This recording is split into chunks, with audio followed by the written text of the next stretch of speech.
தாங்கள் தான் கேடவனின் தீய சக்தியை அழிக்க உறுதுணையாய் இருந்தீர்கள். அதனால் மகா காளியை இன்று முதல் இந்த பிரபஞ்சம் கேடவி என்ற பெயராலும் அழைக்கும். வாருங்கள் நாராயணரே, நாம் பிரம்மலோகம் சென்று மீண்டும் வேதங்களை நிறுவலாம்.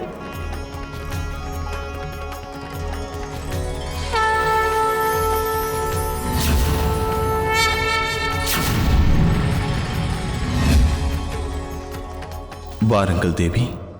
மகாகாளி!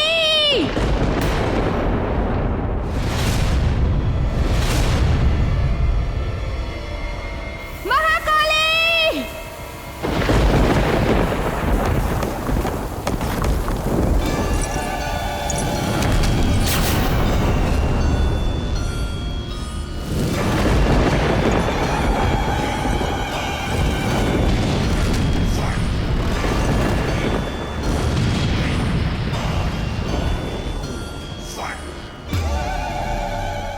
உன்னை யார் இவ்வாறு செய்தது? அந்தகனின் புதல்வன் ஆதி. ஆதியா? எனக்கு என் தந்தையின் அஸ்தி வேண்டும்.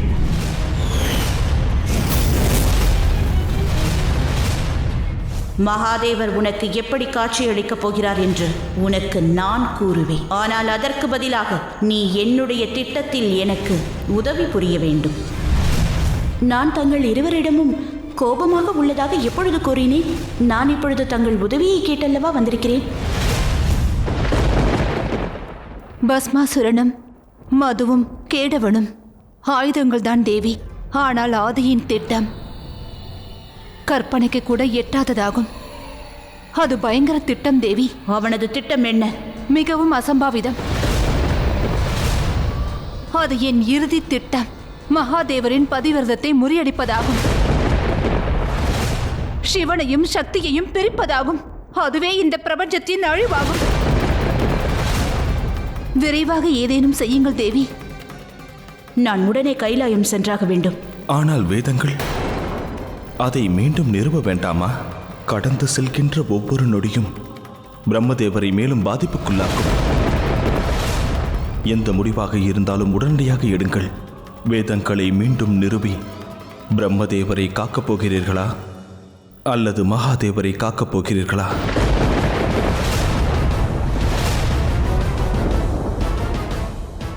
ஆதி கைலாயம் சென்று விட்டான் பார்வதி.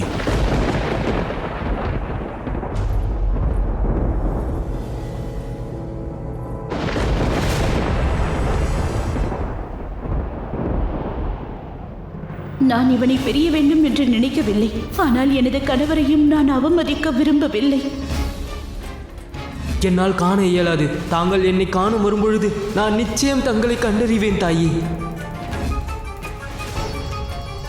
இந்த அன்பானது முற்றிலும் மாறுபட்டதாகும். அவன் அதீத அன்பு கொண்டுள்ளான். நீ அவனுடன் இருப்பது உச்சிதமல்ல. நேரம் வந்துவிட்டது அந்தகா. நீ உஷானா முனிவரிடம் பயிற்சி பெற சென்றாக வேண்டும். நான் என் தாயாரை விட்டு எங்கும் சொல்ல மாட்டேன்.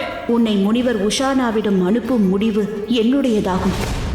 நினைவிருக்கட்டும் தாயே. ஒரு நாள் நான் அனைவரையும் தங்களிடமிருந்து பிரித்து விடுவேன். இப்பொழுது தாங்கள் பட்ட அவமானத்திற்கும் துன்பத்திற்கும் பழிவாங்கும் நேரம் வந்துவிட்டது தந்தையே. இனி நான் கைலாயத்தில் நுழைவதை எவராலும் தடுக்க இயலாது. மகாகாளியாலும் முடியாது. மகாதேவர் நினைத்தாலும் அது முடியாது.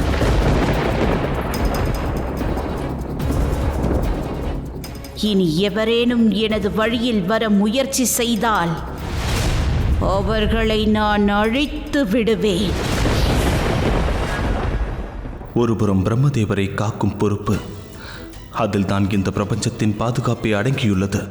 மறுபுறமோ உனது கணவரின் பதிவிரதத்தை காக்க வேண்டும், அதில் தான் உனது சுயமும் அடங்கியுள்ளது. ஆனால் ஒன்றை மறந்துவிடாதே, நீ உலகத்தை ஆள்பவள். மகாதேவரின் மனைவி பார்வதியாவாய். மகாதேவரின் மனைவி என்ற முறையில் நீ விரைவில் ஏதேனும் ஒரு முடிவெடுத்தாக வேண்டும். சிவன்தான் சக்தி, சக்தியே சிவன். உன்னுள் இருந்து எழும் வார்த்தைகளின் ஒவ்வொரு சொல்லும் நான். கவலையுற்ற நீ சிந்தும் கண்ணீரின் ஒவ்வொரு துளிகளும் நானே. இந்த பற்றற்றவனுக்கு பற்றே நீதான். ஆதி தான் பெற்ற வரத்தின் காரணமாக அவன் எந்த வடிவத்தையும் பெற்றுவிடலாம். அவனது இந்த சூழ்ச்சியை கண்டறிவது மும்மூர்த்திகளுக்கே கடினமானதாகும். அதற்காக என்னுடைய வடிவத்தை எடுத்து கைலாயத்தில் அவன் நுழைந்து விடுவதனால் மட்டும் அவனால் மகாதேவரின் பதிவிரதத்தை முறியடிக்க முடியாது. இன்று எனது கர்மமும் தர்மமும் சோதனைக்குள்ளாகிறது. நான் உலகை ஆள்பவள். ஆகையால் நான் பத்தினி தர்மத்திற்கு பதிலாக பிரம்மலோகத்திற்கு சென்று பிரம்மதேவரை காப்பாற்றி எனது தர்மத்தை காக்கப் போகிறேன். ஏனென்றால் எனக்கு என்னுடைய மகாதேவர், அவர் மீது எனக்கு முழு நம்பிக்கை உள்ளது. அவர் இருக்கும் வரையில் எவராலும் சிவசக்தி உறவை முறித்துவிட முடியாது. ஆகையால் வாருங்கள், பிரம்மலோகத்தை நோக்கி செல்லலாம். அதன் பிறகு நான் கைலாயத்திற்கு சென்று ஆதியை எதிர்கொள்கிறேன்.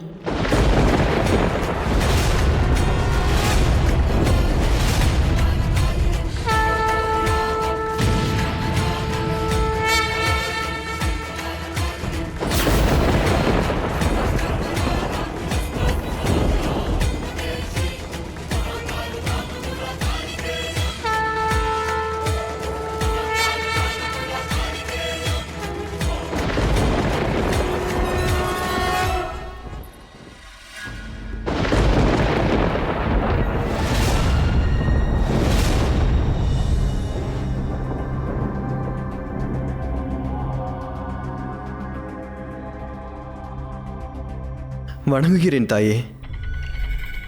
தாங்கள் விரைவாக வந்து விட்டீர்களே, அனைத்தும் நலம்தானே? ஆம், அனைத்தும் நலம்தான். ஆனால் நீங்கள் என்ன செய்கிறீர்கள்? நீங்கள் கைலாயத்தின் வாயிலில் பாதுகாப்பாக நிற்க வேண்டாமா?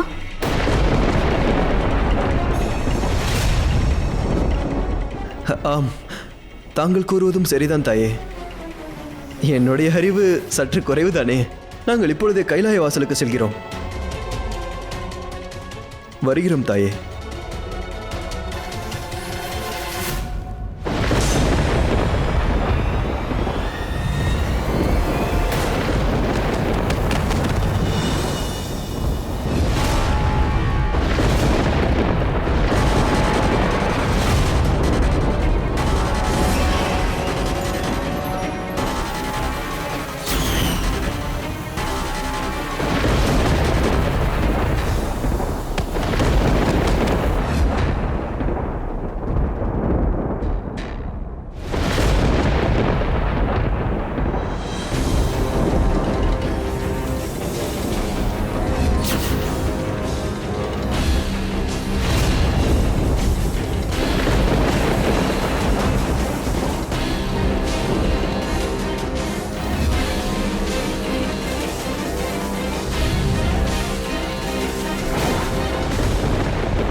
இனி கைலாயத்திற்குள் மும்மூர்த்திகளை தவிர வேறு எவரும் நுழைய இயலாது.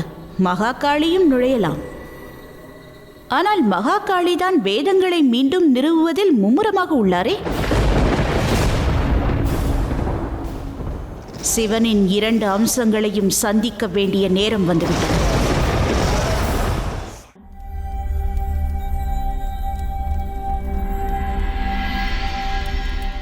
நினைவிருக்கிறதா பார்வதி?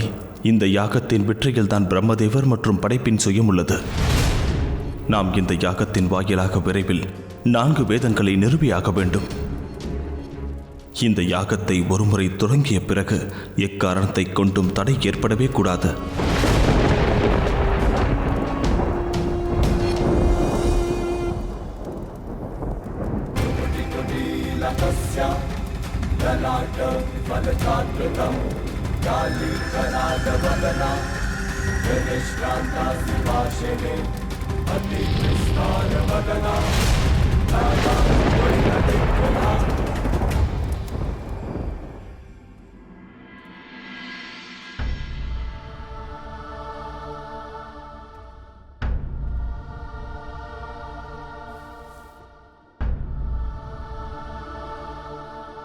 என்ன விஷயம் கணேசா?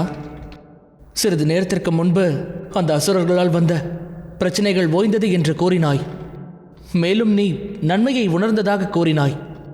ஆனால் இப்பொழுது மீண்டும் ஏன் கவலையாக உள்ள?